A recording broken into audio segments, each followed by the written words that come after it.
명철을 행하라 라는 제목으로 하나님 말씀 증거하겠습니다. 오늘도 이 오브 예배에 나오신 우리 사물의 모든 성도 여러분들을 환영하고 축복합니다. 오늘은 잠언의 말씀을 나누고자 하는데요, 많은 사람들이 잠언을 지혜의 책이라고 말합니다. 그렇다면 이 지혜의 책인 잠언의 핵심 사상은 무엇일까요? 이것에 대해서 우리는 한 번쯤 의문을 가져본 적이 있나요? 잠언 내에서 18번이나 반복되는 문장이 있으니 바로 여호와를 경외하는 것이 지혜의 근본이다라는 문장입니다. 이 말씀이 18번이나 반복되는 것으로 보았을 때 여호와를 경외함으로 하나님과 바른 관계를 가지는 것, 하나님과의 바른 관계를 가지도록 하는 것, 여호와 경외 사상이 바로 잠언의 핵심 사상이 아닐까 여겨집니다. 그렇다면 잠언의 1차적인 독자는 누구였을까요? 솔로몬의 아들들이 있었습니다. 그런데 그 아들들이 어느 정도 장성해서 이제 청년기가 되었을 때에 솔로몬이 자녀들에게 이러한 말씀을 전합니다. 잠언 1장에서 9절을 잠언의 서론이라고 분류를 하고 있는데요, 솔로몬은 우리의 인생길 가운데 지혜 여인과 또 어리석은 여인의 초청이 끊임없이 찾아올 것인데 어떠한 선택이 과연 여호와를 경외하는 선택인가 라는 것을 자신의 자녀들에게 가르쳐 주고 싶었을 것입니다. 그래서 이 잠언의 서론의 마지막 부분에 솔로몬은 오늘 본문을 통해 지혜 여인과 어리석은 여인의 유혹 속에, 부름 속에 나는 무엇을 택해야 되는지를 분명하게 가르쳐주고 있습니다. 이 시간을 통해 잠언이 말해주는 그 참된 교훈을 받아 누릴 수 있는, 그래서 여호와를 경외하는 하나님의 거룩한 백성이 될 수 있는 시간이 되기를 간절히 축복합니다. 오늘 잠언 9장의 본문은 세 가지 단락으로 나뉘게 됩니다. 먼저 앞단락인 1절에서 6절이 있죠. 지혜 여인의 초대를 보여주고 있습니다. 그리고 지혜 여인이 있으면 반드시 대조되는 미련한 여인의 초대가 있을 것입니다. 그 부분은 바로 13절에서 18절까지의 내용입니다. 그러면 가운데 있는 7절에서부터 12절은 과연 어떤 내용을 담고 있을까요? 지혜 여인의 초대를 거절하는 이유를 가운데 단락에 담고 있습니다.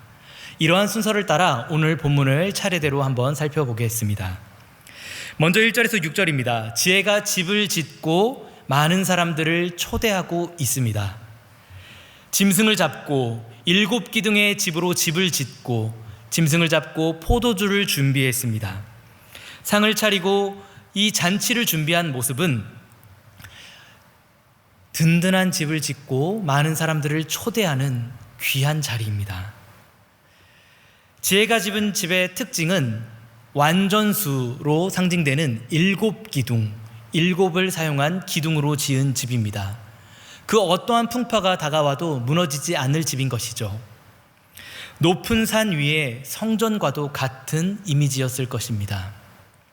기초가 너무나 든든하기에 흔들리지 않을 그러한 집입니다. 지혜는 든든한 집을 짓고 이제 풍성한 공급을 준비합니다. 그리고 나서야 많은 사람들을 그 은혜의 자리로 초대합니다. 이 잔치는 마치 요한복음 14장에서 예수님께서 우리에게 약속을 주신 그 잔치를 생각나게 합니다. 예수님은 이제 제자들과 약속을 하며 고별 설교를 통해 장차 십자가에서 완전한 구원을 이루시고 하늘 보좌 우편에 앉으사 우리를 향한 거룩한 처소를 예비해 주시겠다라고 약속하셨습니다. 그리고 그 처소가 완성이 되면 자신의 제자들을 은혜와 평강이 무한히 넘치는 그 자리로 초대해 줄 것을 약속해 주셨죠. 성경에 나타난 하나님 나라는 잔치와도 같습니다. 누가복음 14장에서도 잔치가 나오는데요, 어떤 사람이 큰 잔치를 베풀고 사람들을 초대합니다. 그러자 그 잔치에 초대받은 사람들이 여러 가지 여러 이유로 잔치 초대를 거절합니다. 나는 밭을 사서 못 가. 나는 소를 사서 못 가. 그래? 나는 장가를 가서 그 잔치에 가지 못하는데. 이렇게 여러 가지 이유를 들먹이며 잔치에 나아갈 수 없음을 말하고 있습니다. 그러자 잔치를 벌였던 주인이 종들을 향해 다시 이야기하죠. 시내로 나아가서 가난한 자, 몸이 불편한 자, 맹인과 못 걷는 자를 다 데려와 내 잔치 자리를 채워라. 강권하여 내 집을 채우라 라고 명령하였습니다. 당시에 부유했던 유대인들은 자신들이 잔치에 초대하지 않아도 그 자리가 보존될 것이라고 여겼습니다. 하나님 앞에서도 스스로를 선택받은 자, 선민이라 여겨서 하나님을 냉대하기까지도 하였습니다. 그러자 하나님은 그들을 거절하시죠.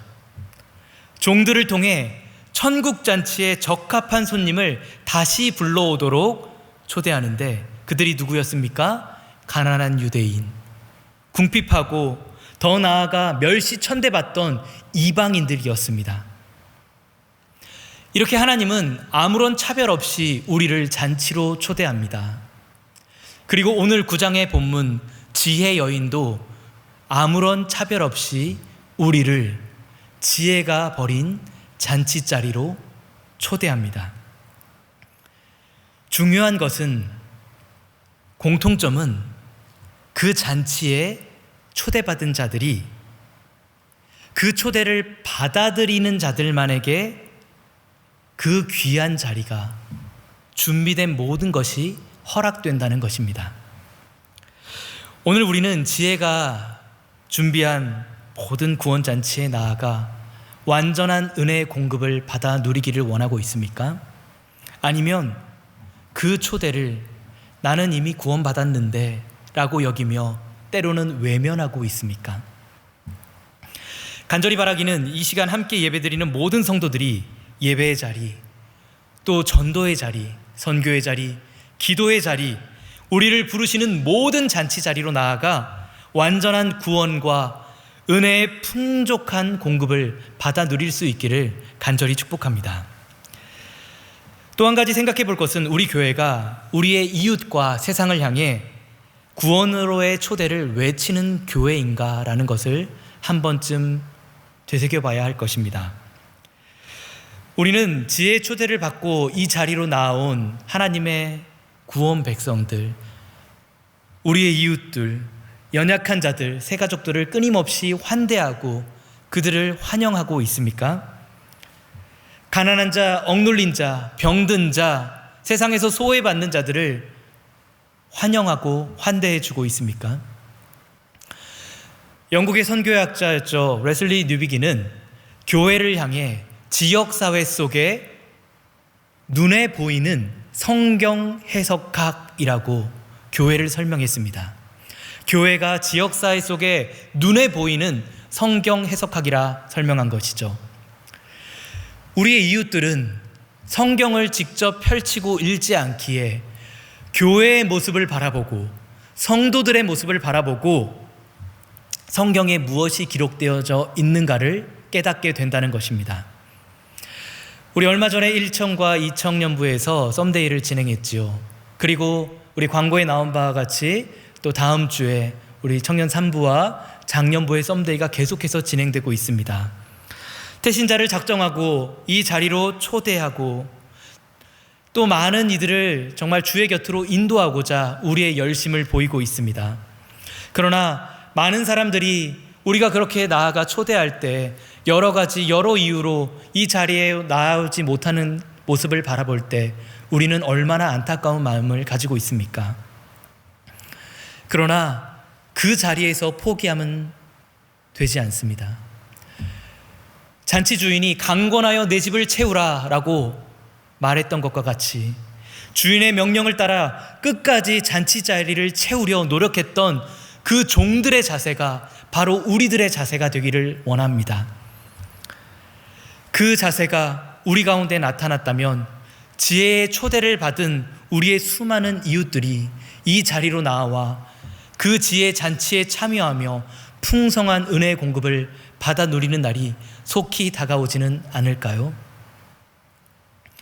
지혜의 초대를 외치며 우리의 이웃을 초대하고 그들을 환대할 때 지혜가 베푸는 구원잔치가 우리 교회를 통해 이곳에서 매주 이루어지기를 간절히 축원합니다. 지혜가 부르는 초대가 이렇게 너무나 귀하고 너무나 좋은 것임을 우리는 알고 있음에도 한 가지 드는 의문은 왜 많은 이들은 이 지혜의 초대에 쉽게 나오지 못할까라는 의문이 듭니다. 왜 많은 사람들은 지혜의 초대를 거절할까요? 오늘 본문 5절에서 6절이 바로 그 이유를 알려주고 있습니다. 5절입니다. 너는 와서 내 식물을 먹으며 내 혼합한 포도주를 마시고, 6절입니다. 어리석음을 버리고 내 생명을 얻으라. 명철의 길을 행하라 하느니라. 너는 와서 내 식물을 먹고 포도주를 마시라. 여기까지는 너무나 좋죠. 그러나 6절에 어리석음을 버리고 명철을 따르라 라는 말은 많은 사람들에게 부담으로 다가올 것입니다. 지혜의 요구가 있습니다. 지혜가 우리를 초대하고 풍성한 공급을 약속하나 지혜가 우리에게 요구하는 바가 있기 때문입니다. 어리석음을 버리라. 주의 구원의 잔치에 참여하는 것은 어리석음을 버리는 것으로부터 시작되기 때문입니다. 이 어리석음이 무엇입니까? 앞선 1장에서 8장까지 반복적으로 나오는 아비의 훈계, 아버지의 훈계, 즉 율법의 말씀이죠. 이 율법의 말씀을 받아들이는 것으로부터 시작되기 때문입니다. 많은 사람들은 책망을 싫어합니다. 왜 그럴까요? 오늘날 많은 사람들은 내가 옳다라고 여기기 때문입니다. 나를 주장하기 때문입니다. 그러나 나의 약함을 깨닫고 정말 내가 연약함을 깨달았을 때 내가 나를 깨트림으로 아버지가 주시는 그 귀한 말씀, 아버지의 아버지로부터 왔던 그 율법의 말씀이 우리에게 얼마나 귀한 생명의 말씀인지를 깨닫는 자들에게 하나님은 책망을 주시는 것을 기억해야 됩니다. 그 책망을 달게 여겨야 우리는 지혜의 말씀을 달게 받을 수 있습니다. 그리고 그 지혜를 얻어 명철의 길로 행할 수 있는 것이죠. 많은 이들이 명철을 사리분별을 잘하는 것이라고 여깁니다. 그러나 명철이라는 한자어를 살펴보면 밝을 명예, 밝을 철이라는 단어를 사용하고 있습니다. 즉 다시 말해 성경이 말하는 명철은 밝히 비추어 아는 것, 빛 가운데 거하는 것을 뜻하고 있습니다. 빛이 있는 자리에는 반드시 어두움이 드러나기 마련입니다. 그렇기에 빛이 비춘 자리에 누군가 생명의 말씀으로 나를 비출 때에 그 책망을 받아들이는 것이 너무나 어렵습니다. 그러나 그 책망을 받아들이고 빛 가운데로 나아갈 때야만 내 죄를 깨닫고 어리석음을 내어 버리고 빛 가운데로 나아갈 때야만 지혜가 주는 명철은 우리의 삶을 밝게 비춰줄 것입니다. 우리는 빛의 자녀로 부름받은 하나님의 백성들입니다. 그러나 부름받은 이후에 우리는 모든 어두움을 내어 던지고 빛 가운데 거하는 삶을 살아가고 있습니까? 아니면 아비의 훈계를 여전히 피해 어둠 가운데 숨어 들어가고 있습니까? 오늘도 지혜의 말씀이 우리에게 책망의 말씀을 주실 때에 아비의 훈계를 달게 받아 내 자신을 주의 말씀 앞에 굴복시킬 수 있는 놀라운 은혜가 이 시간 함께 예배드리는 모든 성도들 위해 임하기를 간절히 축복합니다. 그래서 오직 빛 가운데로 나아가 생명의 말씀을 받아 누리고 주의 거룩한 양식, 풍족한 양식을 받아 누릴 수 있는 하나님의 백성이 되기를 간절히 축복합니다.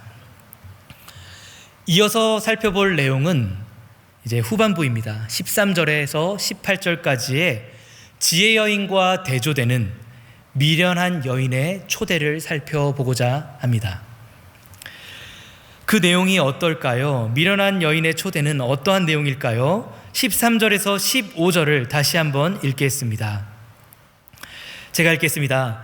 미련한 여인이 떠들며 어리석어서 아무것도 알지 못하고 자기 집 문에 앉으며 성읍 높은 곳에 있는 자리에 앉아서 자기 길을 바로 가는 행인들을 불러 이르되.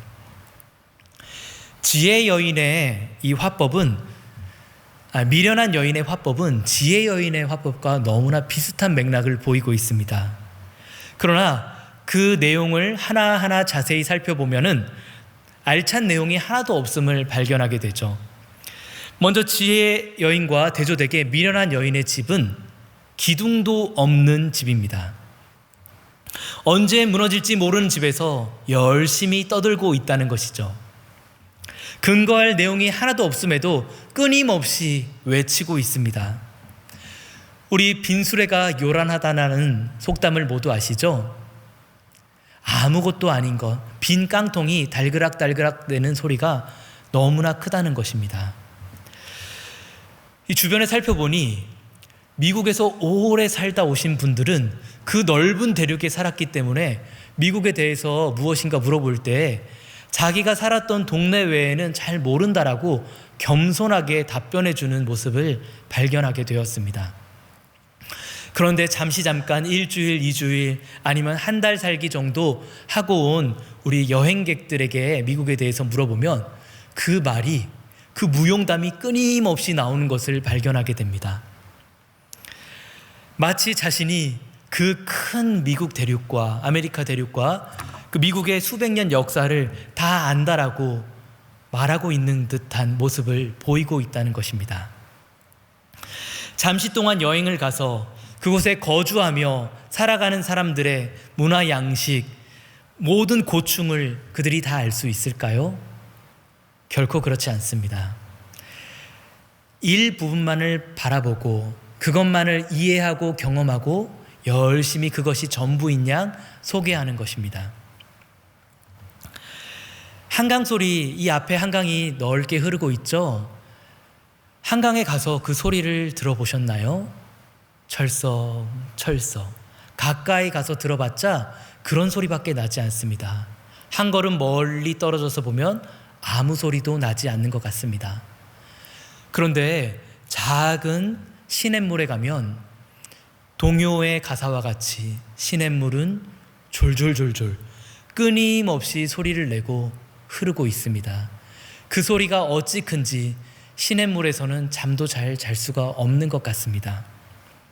어찌나 요란한가요? 설교도 그렇죠. 강연도 그렇죠. 정말 수많은 사람들 앞에 울고 웃겨주는 그런 강사의 마지막 내용은 마음속에 아무것도 남지 않는 것들을 우리가 수없이 경험해 봤습니다. 그러나 권위 있는 학자들, 권위 있는 목사님들의 설교와 강연은 한마디 한마디가 너무나 묵직해서 한마디, 한 문장이 우리의 마음에 깊이 새겨지는 것을 경험하지는 않았나요? 지혜도 마찬가지입니다. 지혜는 수박 겉핥듯이 알 수 있는 것이 아닙니다. 지혜는 지식으로도 습득할 수 없습니다. 지식이 구슬이라면 그 수많은 지식을 꿰는 것, 한 줄에 꿰일 수 있는 실과 바늘이, 그래서 그것을 목걸이로도 만들고 여러 가지 여러 형태로 지식을 쥐락펴락할 수 있는 것, 이것이 지혜가 아닐까요? 그러나 미련한 여인의 부름에 응답한 자들은 사망과 심판, 구원과 영생에 대해서 아는 것이 하나도 없음에도 여전히 요란하게 소리를 치고 있습니다. 오늘 본문 17절이 그들의 소리를 소개하고 있습니다. 그들의 소리를 들어볼까요? 도둑질한 물이 달고 몰래 먹는 떡이 맛이 있다 하는도다. 잔치자리에 사람들을 초대했습니다. 그런데 그들에게 내어주는 것이 무엇입니까? 잔치자리에 포도주도 아니라 물을 제공하는데 그 물이 어떤 물입니까? 도둑질한 물이라고 표현하고 있습니다. 세상에는 넘지 말아야 될 선들이 너무나 많이 있습니다. 십계명이 그것을 선언해주고 있죠. 살인하지 말라, 간음하지 말라, 도둑질하지 말라, 거짓 증거하지 말라, 탐내지 말라, 이렇게 우리 인간의 경계를 그어주고 있습니다. 그런데 미련한 여인은 내가 말하는 지혜는 이래 라고 말하며 끊임없이 넘지 말아야 될 선을 넘으라고 우리 가운데 요청합니다. 마치 에덴에서 사탄이 여인과 아담을 유혹할 때 하나님이 정해주신 선을 넘어서 새로운 가능성이 있어, 넘어도 돼 라고 요란하게 소리치는 것과 너무나 흡사하지 않습니까?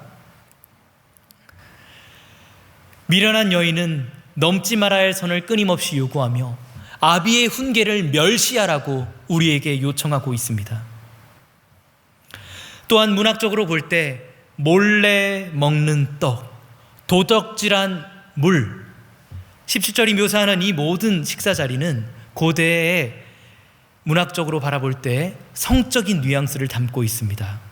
미련한 여인은 우리가 넘지 말아야 될 선을 넘음으로 금지된 유혹으로 우리를 이끌어 간음을 행하도록 우리를 이끌고 유혹하고 있는 것입니다. 그렇게 오늘 잠언 기자는 미련한 여인의 초대의 결국이 무엇이라고 가르쳐주고 있습니까? 18절 우리 한 목소리로 읽겠습니다. 시작. 오직 그 어리석은 자는 죽은 자들이 거기 있는 것과 그들의 객들이 수올 깊은 곳에 있는 것을 알지 못하느니라. 미련한 여인의 초대의 결국이 깊은 수월이다, 죽음뿐임을 알려주고 있습니다. 사랑하는 성도 여러분, 미련한 여인의 초대는 겉으로 보기에 너무나 화려합니다. 새로운 가능성이 있어 보입니다. 유행을 쫓듯 많은 이들이 우르르르 몰려가는 그곳입니다. 그러나 명심해야 될 것은 그곳은 빈수레와 같은 곳입니다. 기둥도 없이 언제 무너질지 모르는 집일 수 있다는 것입니다. 쉽게 무너져 내릴 그러한 집에 우리의 존재와 우리의 인생을 내어주고 싶은가요? 이렇게 지혜와 미련한 여인의 초대를 대조적으로 살펴보니 두말할 것 없이 우리는 모두 지혜 여인의 초대를 택하고 싶은 것이 우리들의 마음임을 발견하게 됩니다. 그러나 이렇게 두 여인의 초대가 극명하게 대조됨에도 불구하고 우리는 왜 지혜를 택하고 쉽게 지혜를 따르지 못할까요? 마지막으로 7절에서 12절의 가운데 단락이 그 모든 것을 설명해 주고 있습니다. 7절에서 12절을 보면 7절, 8절, 12절에 동일한 이유가 나오는데 사람이 거만하기에 지혜를 따르지 못한다라고 밝히 설명해 주고 있습니다. 하나님의 말씀은 우리를 끊임없이 책망하고 있죠. 그러나 아버지 되신 하나님의 책망은 책망이 아니라 고귀한 사랑입니다. 징계가 아니라 우리를 향한 사랑임을 우리가 깨달아야 할 것입니다. 하나님은 우리를 향해 독생자를 내어주셨죠. 눈물보다 더 진한 피를 흘려주심으로 우리에게 귀한 사랑을 내려주셨습니다. 그럼에도 아직도 어리석은 자들은 주의 아버지의 책망을 멀리하며 아버지의 훈계를 멀리하며 거만하여 책망을 받지 않는 모습을 우리가 발견하게 됩니다. 죄악이 만연했던 노아의 시대에 어땠나요? 하나님의 경고가 주어졌음에도 불구하고 사람들은 120년 동안 그 방주가 완성되기까지 완고함을 내려놓지 못했습니다. 바로의 완고함은 어땠나요? 하나님의 재앙이 하나하나씩 임할 때마다 쉽게 마음을 돌이킬 수 있었음에도 마음을 돌이켰다가 번복함으로 10가지 재앙 모든 것을 받아 끝내 멸망했던 그들의 모습을 바라보게 되지 않습니까? 이세벨과 아합은 어땠습니까? 성에서 개의 밥이 되고 들에서 새의 밥이 될 것이다, 너희가 죽어서 그들의 밥이 될 것이다 라는 예언의 심판을 받았음에도 그들은 끝내 완고한 마음을 돌이키지 않아 그 예언이 그들의 삶에 응했던 것을 우리는 발견합니다. 이처럼 우리의 완고한 거만함은, 우리의 마음의 완악함은 지혜를 받아들이지 못하는 걸림돌이 됩니다. 혹시 우리는 우리 자신의 생각과 그리고 우리의 경험을 근거로 주님이 주시는 지혜를 거절하고 여전히 거만함과 완고함을 붙잡고 있지는 않습니까? 그렇게 우리는 지혜 여인의 초대를 거절하고 어리석은 여인의 초대 가운데 나도 모르게 한 걸음 한 걸음 쉬운 발걸음을 내딛고 있지는 않습니까? 오늘도 수많은 광고와 수많은 목사님들과 우리 간사님들의 입을 통해서 태신자를 작정하자, 한 영혼 구원하자, 함께 모여 팀 모임하자, 조모임하자, 그곳에 하나님의 생명이 있다라는 외침이 있을 때 그 귀한 외침을 지혜 여인의 소리로 듣고 있습니까? 아니면 이래서 안 돼, 저래서 안 돼 라며 여전히 나의 상처, 나의 연약함을 근거로 내 마음을 더욱더 완고하게 하여 지혜 여인의 초대를, 그 풍성한 공급을 외면하고 있습니까? 그러나 지혜는 받아들이는 자들의 것입니다. 지혜는 받아들이는 자들의 것입니다. 지혜는 작은 말씀이라도 순종하는 자들에게 허락되는 것입니다. 요한복음 1장 12절이 우리에게 말해주고 있습니다. 영접하는 자, 곧 그 이름을 믿는 자에게 하나님의 자녀가 되는 권세를 주셨으니. 여기서 영접하는 자, 이 문장은 받아들이는 자라고도 번역할 수 있습니다. 주께서 문 밖에서 우리를 향해 두드리실 때 그 주의 초대를 영접하는 자, 주님의 부르심을 받아들이는 자, 그들에게는 하나님의 자녀가 되는 권세를 주시겠다 약속하셨습니다. 겸손해야, 그래서 영접해야, 받아들여야 우리는 지혜를 얻을 수 있고 구원을 얻을 수 있습니다. 겸손한 마음으로 나를 고쳐야만, 나를 주의 말씀 앞에, 아버지의 훈계 앞에 나를 굴복시켜야만 우리는 참된 지혜, 영원한 생명을 얻을 수 있습니다. 겸손은 거만함과 대조되는 자세입니다. 지난 10년 정도 사역을 하며 우리 성도님들의 삶을 살펴보니 너무나 놀라운 비밀을 발견하게 되었는데요. 은혜에 부익부 빈익빈 현상이 나타나는 것을 발견하게 되었습니다. 미련한 자들, 주의 말씀을 거절하는 자들, 마음이 완고하여 주의 말씀을 외면하는 자들은 점점 더 믿지 못하는 자리로 나아가 하나님의 초대에 쉽게 응답하지 못하고 끊임없이 자신의 연약함과 어둠에 머물러 있는 모습을, 그 안타까운 모습을 바라보게 되었습니다. 그러나 지혜로운 자들은 그 마음이 겸손하여 여호와를 경외함으로 주의 말씀과 율법과 더 나아가 주의 교훈, 아버지의 책망을 달게 받아들임으로 그 지혜의 풍족함을 받아 누림으로 더욱더 지혜롭게 하나님 앞에 서는 모습을 바라보게 되었습니다. 이처럼 은혜에도 부익부 빈익빈이 있습니다. 우리는 오늘 어떠한 선택을 하나님 앞에 드리고 싶습니까? 9절이 말합니다. 지혜 있는 자에게 교훈을 더하라. 그가 더욱 지혜로워질 것이요 의로운 사람을 가르치라. 그의 학식이 더하리라. 오늘 9절 본문도 은혜의 부익부를 우리 가운데 설명해 주고 있지 않습니까?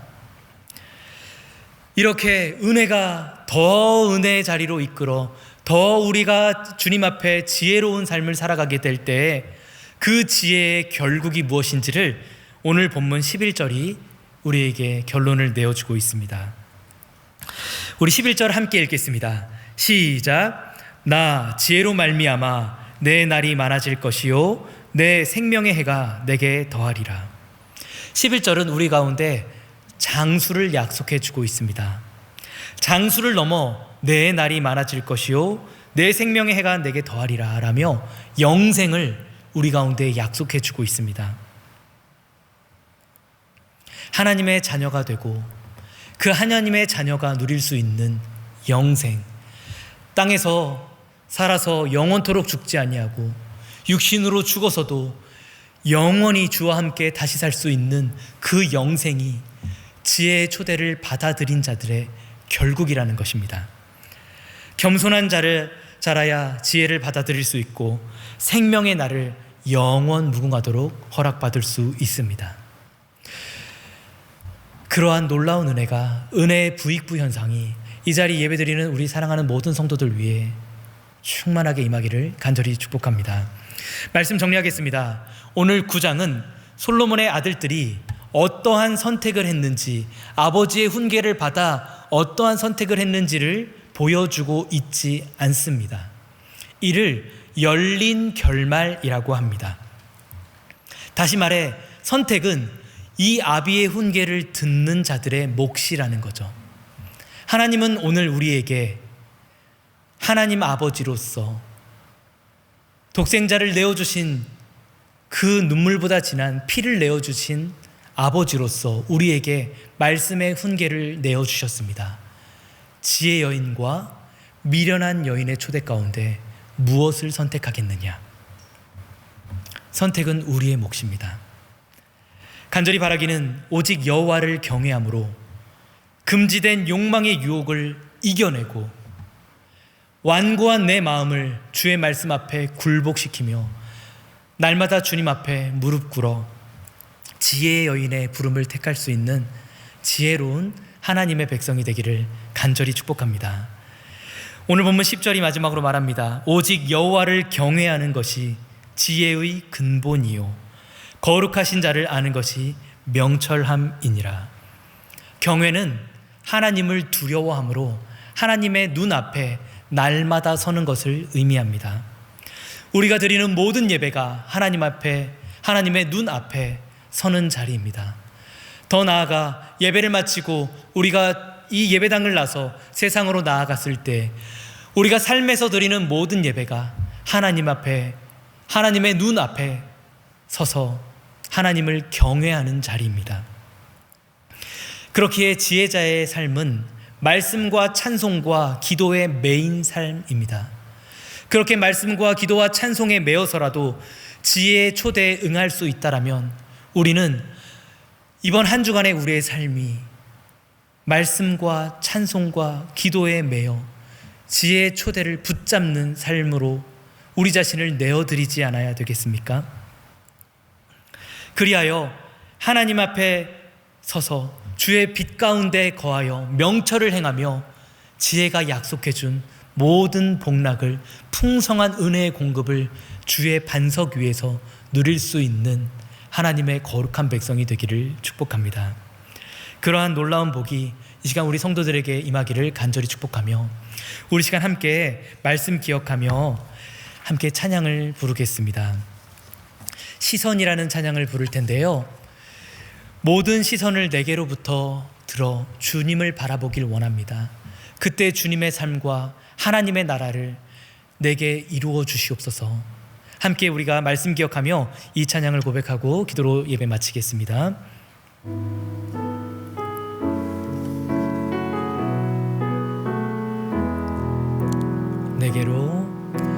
내게로부터 눈을 들어 주를 보기 시작할 때 주의 일을 보겠네.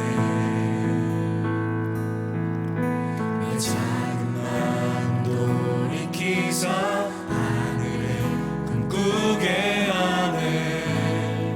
주님을 볼 때 모든 시선을 주님께 드리고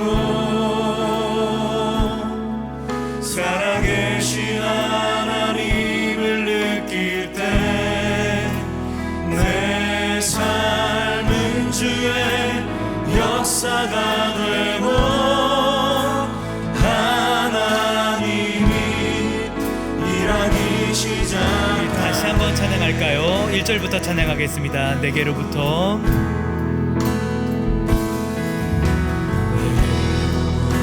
눈을 들어 주를 보기 시작할 때 주의 일을 보겠네.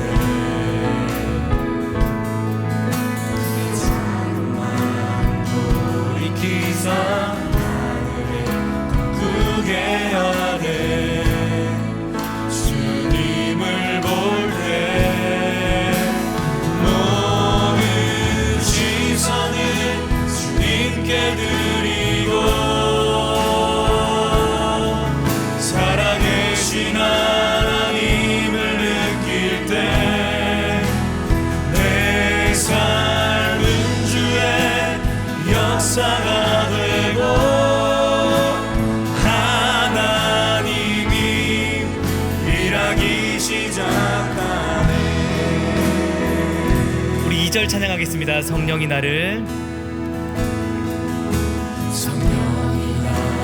변화시켜 모든 두려움 사라질 때 주의 일을 보겠네. 황폐한 땅 한가운데서 주님만을 알게 되리. 주님을 볼 때 모든 시선을 주님께 드리고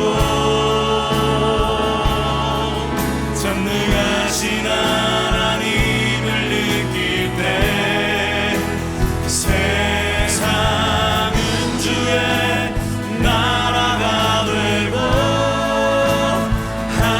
하나님이 일하기 모든 시선을 주님께 드리고 모든 시선을 주님께 드리고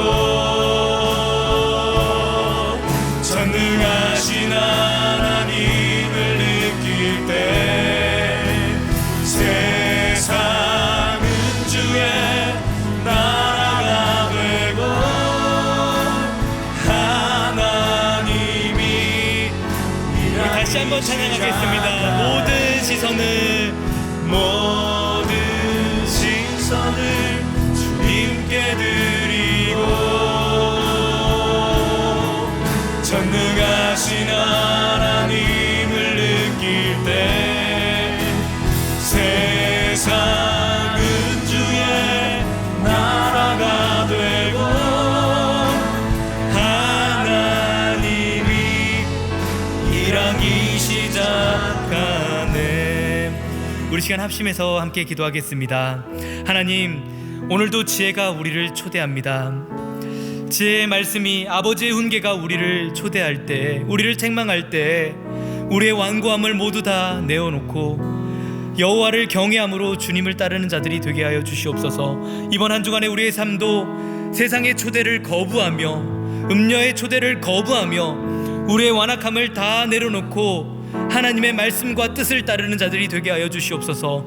때로는 세상 속에서 우리가 하나님의 말씀을 붙잡고 사는 것이 어리석어 보이고 미련의 모습으로 보일지라도 하나님, 정말 지혜가 우리를 초대하고 그 반석 위에 집은 집이 7기둥으로 지은 집이 여전히 우리를 초대하고 우리가 그곳에 서 있음을 기억하기에 하나님의 영생의 말씀을 붙잡고 빛 가운데 거하는 삶이 되게 하여 주시옵소서. 그리하여 우리가 함께 세상에 빛을 비추며 하나님의 거룩한 사명을 감당하는 한 사람의 성도요 거룩한 교회가 되게 하여 주시옵소서. 이 시간 말씀 기억하여 합심하여 우리의 빛된 삶을 위해 함께 기도하겠습니다. 오 하나님 아버지 감사합니다.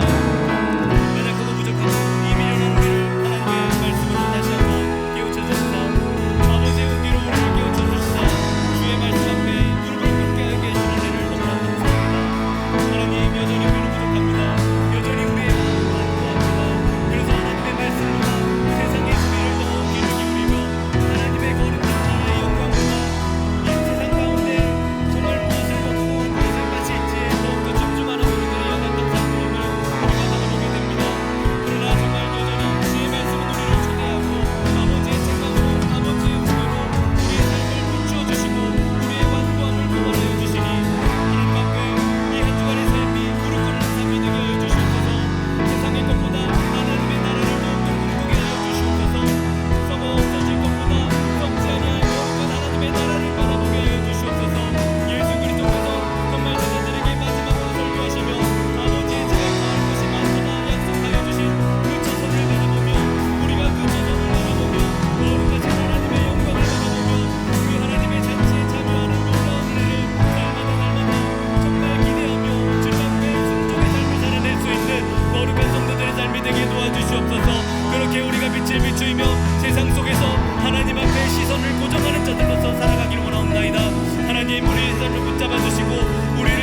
반석 위에 더욱더 굳건하게 서게 하여 주시사 주의 삶을 살아갈 수 있도록 역사하여 주시옵소서.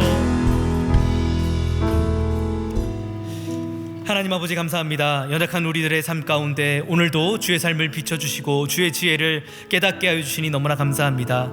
지혜의 초대에 응하여 하나님 앞에 그 거룩한 반석 위에 서서 지혜가 공급하는 영원 무궁한 하나님 나라의 잔치를 맛볼 수 있는 은혜의 풍요를 누릴 수 있는 거룩한 하나님 나라의 백성의 삶을 이번 한 주간도 살아 누리게 도와주시옵소서. 죄의 유혹 가운데 넘어지지 아니하도록 우리의 생각과 마음과 행실을 지켜주시고 무엇보다 우리가 말씀으로 깨어 기도하며 찬송함으로 하나님 나라의 영광을 바라보며 거룩한 완전한 하나님 나라의 처소를 바라보며 그곳에 우리의 마음과 생각을 두어 영원한 하늘의 높은 것을 생각하며 그 뜻을 따를 수 있는 귀한 한 주의 삶, 믿음의 삶을 살아낼 수 있도록 역사하여 주시옵소서. 이제는 우리 구주 예수 그리스도의 은혜와 하나님 아버지의 무한하신 사랑과 성령의 위로 교통하심이 오늘도 지혜 여인의 초대를 따라 명철을 행하며 아버지의 훈계를 달게 받아 하나님 앞에 믿음으로 서기를 원하는 하나님의 백성들 가운데 가정 위에 교회 위에 이제로부터 영원토록 함께 있을지어다. 아멘.